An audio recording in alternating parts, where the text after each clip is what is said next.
બહારનું ખાવાનું નહીં બળે, મહાનગરપાલિકાની સીલિંગ કાર્યવાહી સામે વેપારીઓમાં રોષ ભભૂક્યો છે।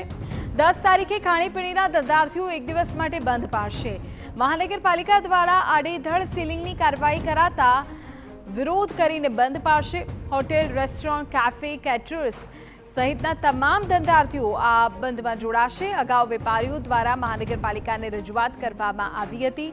ટીઆરપી ગેમ ઝોન અગ્નિકાંડ બાદ મહાનગરપાલિકા દ્વારા સીલિંગની કાર્યવાહી કરવામાં આવી હતી। મોહિત અમારા સંવાદદાતા પૂરી જાણકારી આપી રહ્યા છે। જી મોહિત।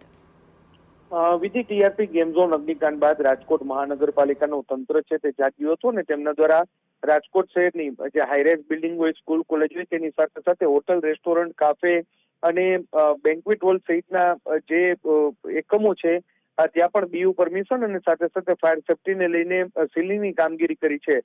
જોકે આ સમગ્ર મામલે જે વેપારીઓ છે તેમના દ્વારા રજૂઆત કરવામાં આવી હતી કે દરેક એકમ છે તેને સમય આપવામાં આવે અને સમય આધારિત તેમના દ્વારા આ ફાયર સેફટીની જે સુવિધા છે તે ઉપલબ્ધ કરવામાં આવશે। જે પણ ક્ષતિઓ છે તે ક્ષતિઓ દૂર કરવામાં આવશે। જોકે રાજકોટ મહાનગરપાલિકા દ્વારા સીલિંગની કામગીરી ચાલુ રાખવામાં આવતા આગામી 10 તારીખના રોજ આ તમામ વેપારીઓ છે તે બંધ પાડી અને પોતાનો વિરોધ વ્યક્ત કરશે। 24 કલાકનો આ બંધ રાખવામાં આવશે અને રાજકોટ મહાનગરપાલિકાની સામે એક પ્રકારનું વિરોધ પ્રદર્શન હોય તેવું સ્પષ્ટપણે લાગી રહ્યું છે।